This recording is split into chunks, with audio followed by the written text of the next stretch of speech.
Neuroeducación de Francisco Mora, capítulo 11, Individualidad y funciones sociales complejas. La adquisición de conocimiento abstracto es, sin duda, una de las funciones más complejas desarrolladas por el cerebro humano. Aprender en el colegio, en la universidad o simplemente aprender atendiendo una conferencia un día cualquiera en alguna parte es una tarea muy complicada que requiere tiempo atencional. Atender una clase requiere atar ese tiempo a la clase e ir realizando conexiones y relaciones de lo aprendido, depositando todo ordenadamente en la memoria. Junto a esto, hay algunos otros requerimientos, como un soporte emocional que de alguna manera, y quizá de modo adelantado e inconsciente, permita esperar un aplauso o reconocimiento por aquello que se ha aprendido, sea sobre lo nuevo escuchado en la clase, el éxito en los exámenes, el éxito social o desde luego en los niños, el aplauso de los padres cuando al regresar a casa traen el dibujo o la redacción realizada y les cuentan todos los aconteceres de ese día en el colegio. Estas funciones son difíciles, pues requieren no solo la avivación de los procesos de aprendizaje y memoria, sino también la inhibición mental de todos aquellos pensamientos o emociones que saltan constantemente a la mente y la distraen. De hecho, se estima que para una buena concentración atencional tenemos que, de modo temporal, inhibir el 99% de todo aquello que normalmente pensamos o entra a nuestro cerebro y solo prestar atención al 1% de ello. Y aún así, ese 1% cambia con las circunstancias. Pues bien, estos procesos inhibitorios, de tanta importancia en cualquier función ejecutiva, residen, sobre todo, en circuitos neuronales de la corteza prefrontal. Y como ya hemos señalado, su desarrollo se encuentra alrededor de los 6 años de edad.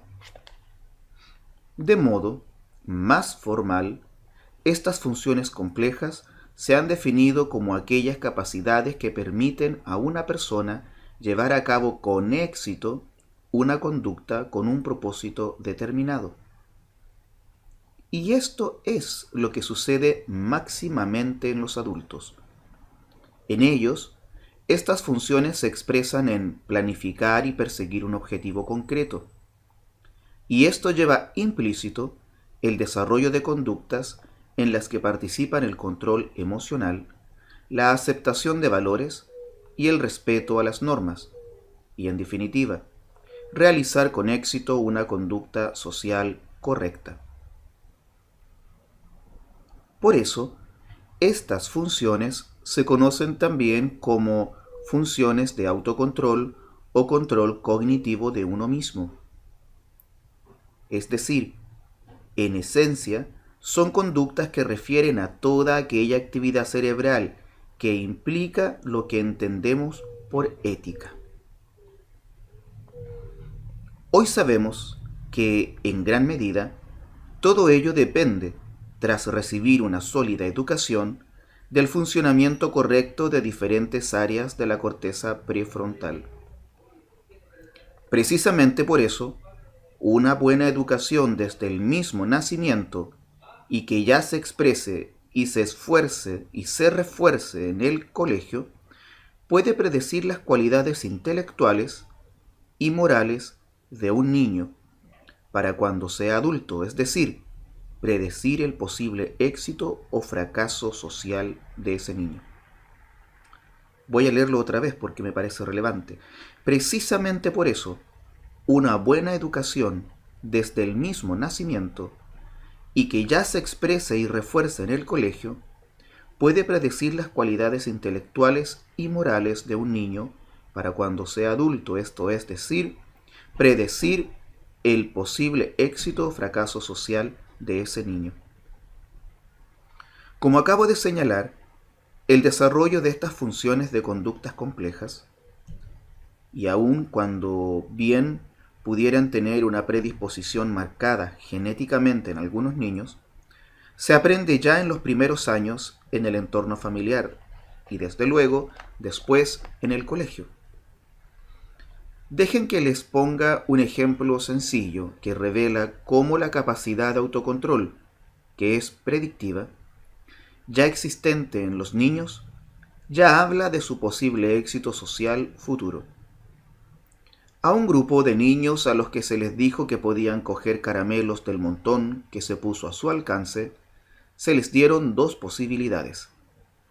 Una, que podían coger un caramelo de inmediato, y otra, que si eran pacientes y aguardaban a que volviera el profesor, que iba a salir de clase, podrían coger dos caramelos en vez de uno. Unos niños, la mayoría, prefirieron coger el caramelo de inmediato. Otros, la minoría, aguardaron el regreso del profesor, en cuyo caso obtuvieron los dos caramelos prometidos. Quizá lo más interesante de este estudio fue que años más tarde, cuando estos niños se hicieron adultos, se analizó su personalidad y se encontró que los del grupo que habían escogido la recompensa inmediata, un caramelo, eran más impulsivos y viscerales que los que prefirieron esperar, dos caramelos, y que eran más tranquilos, pensativos y calculadores. Existen otros estudios que refuerzan cuanto acabo de señalar.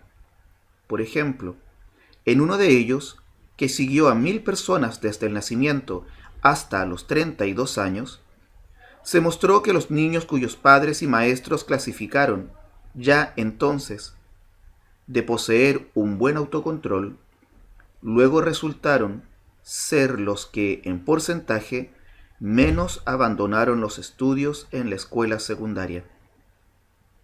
Esto confirma de otra manera lo señalado anteriormente, y sería indicativo del valor de estas funciones ejecutivas como instrumento predictivo de un rendimiento académico sostenido. Y en consecuencia, nos habla de la enorme relevancia que tiene adquirir de modo correcto y desde muy temprano esas funciones complejas que hemos llamado funciones ejecutivas.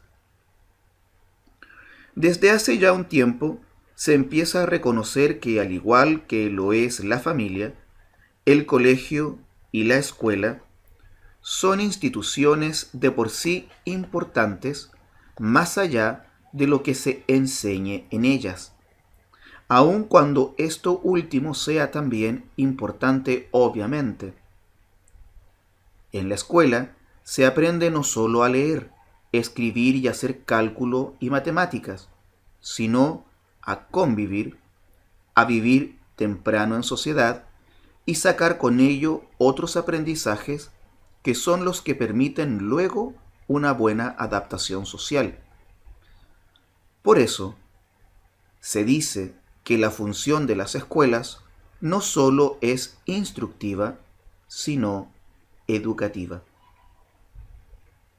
Aprender, memorizar y relacionarse con los demás es adquirir capacidades y habilidades que sirvan dentro y fuera del colegio. Aprender en la escuela es como adquirir una fluidez en la cadena de pensamientos y emociones que nos conducen a la toma final de una decisión social, que nos conducen a controlar nuestras conductas y acciones, a controlar nuestras respuestas emocionales, que en definitiva refiere a esas funciones ejecutivas o control de uno mismo, o, si se quiere, a tener un control sobre lo que se piensa, se siente y se hace. Estudios recientes muestran que aprender los fundamentos básicos de leer, escribir y hacer cuentas no es lo mismo hacerlo en el contexto de una escuela que fuera de ella. Y que solo unos pocos años de asistir al colegio marcan una diferencia con otros niños que no lo han hecho nunca, aún habiendo aprendido a leer, escribir y hacer matemáticas en casa, con la madre o con un maestro particular. Parece muy claro que aquellos aspectos básicos de la conducta, como la memoria de trabajo, la inhibición de la impulsividad y el cambio constante del foco atencional, así como la toma de decisiones y la solución de problemas nuevos, se potencian de modo significativo con la exposición de los niños a una educación formal. Maestro otros, niños reglas de comportamiento. De manera que el colegio se convierte así en una institución con un ambiente especial, independiente, que de alguna forma se separa del propio proceso de aprendizaje y que tiene efectos neurocognitivos en el niño. A todo lo dicho, se añade que en el colegio se aprende a planificar, organizar y clasificar conocimientos en cooperación con los demás. Se aprende a desarrollar la memoria de trabajo que ya hemos señalado y a integrar en la memoria las experiencias nuevas con las experiencias previas del niño y adquirir habilidades para el desarrollo normal de una conducta que bajo esa constante toma de decisiones se dirige a la consecución de objetivos concretos y específicos. Todo ello suma a esas funciones que hemos referido como funciones ejecutivas o de autocontrol. Añadido a todo ello, estudios recientes hechos con resonancia magnética funcional han revelado que la escolarización produce cambios específicos en varias estructuras de la corteza cerebral. Un estudio concreto, por ejemplo, ha mostrado claras diferencias en el volumen del cuerpo calloso, esa banda de fibras que conectan ambos hemisferios cerebrales, particularmente en la zona de conexión de las cortezas parietales. De modo que la escolarización, ese producto de la llamada revolución cultural postindustrial, ha dado lugar a un fenómeno positivo sin precedentes para el desarrollo cognitivo de los niños. Hoy sabemos que estas capacidades ejecutivas tienen un pico de desarrollo en los niños desde los 3 hasta los 6 u 8 años. Un periodo generalmente marcado por la transición entre la entrada en el colegio, enseñanza preescolar y en el seno de la familia, a las enseñanzas ya regladas, periodo y colegio, como ya hemos visto, que permiten detectar capacidades y déficits en el desarrollo de estas funciones complejas. Hay un método que se utiliza para medir estas funciones ejecutivas, el DCCS, Dimensional Change Card Sort. En él, la tarea requiere que, de un montón de cartas, los niños escojan una serie de ellas de acuerdo a una determinada característica. Sea, por ejemplo, el color, y después, mientras las seleccionan y en un momento dado, se les pide a los niños que cambien la estrategia y esta vez lo hagan eligiendo según otra característica. Añadidas a ese color, por ejemplo, una cierta forma de la carta. Pues bien, en este estudio se comprobó que existen dos grupos de niños diferentes y bien definidos. Aquellos con capacidad de cambiar sin problema de color,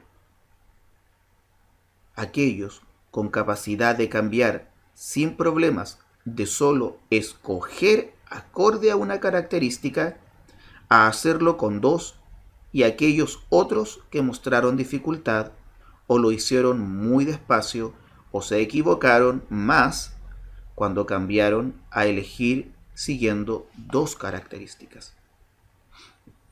El seguimiento de estos niños a los pocos años sugirió que quienes cambiaron la estrategia con facilidad y sin errores presentaban más capacidad para desarrollar funciones ejecutivas, las que requieren cambios y decisiones constantes, y también desarrollaron una mayor facilidad en el proceso de aprendizaje. Frente a estos últimos, los niños que cometieron errores fueron más lentos y mostraron más deficiencias en el desarrollo de tareas ejecutivas. Se ha especulado que estos hallazgos podrían conducir a diseñar tratamientos conductuales tempranos para mejorar las destrezas en estos niños. Otro estudio interesante que inmediatamente ilustra los efectos de la educación emocional y la interacción social de los niños en el colegio es el que hizo con niños de 8 años que estaban internados en un orfanato de Bucarest, Rumania. Este estudio contó con dos grupos de niños. Al primero de ellos se le puso en un programa de ayuda emocional intensa, afecto y empatía, y al segundo no. Al estudio se añadió un tercer grupo de niños de la misma edad, no pertenecientes al orfanato, y que seguían sus enseñanzas regladas en un colegio. Pasado el tiempo del programa de tratamiento, todos los niños realizaron un test muy sencillo, consistente en sentarse delante de un panel que contenía dos pequeñas ventanas iluminadas con luz neutra y un botón. La tarea que se le explicó a los niños consistía en apretar el botón situado en la pared delante de ellos cada vez que la luz de una de las ventanas se encendía de color verde. Pero no hacerlo si paralelamente a la luz verde se encendía una luz roja en la otra ventanita. Esta es una tarea que requiere de una atención constante y sostenida y también de ejecutar o inhibir una conducta, funciones intrínsecas a toda función ejecutiva. Tanto los niños pertenecientes al grupo del orfanato que había seguido el programa de ayuda con los niños como los niños del grupo control escolarizados mostraron una mejor atención sostenida, cometieron menos errores y utilizaron tiempos más cortos que los segundos, los que no recibieron el programa de ayuda. Este estudio mostró primero que los niños privados de afecto presentan déficits en la adquisición normal de funciones ejecutivas.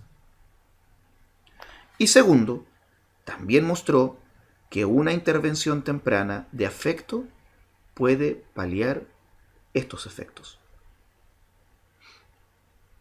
Otro buen instrumento para potenciar el aprendizaje de estas funciones complejas parece ser el lenguaje y el aprendizaje de varias lenguas.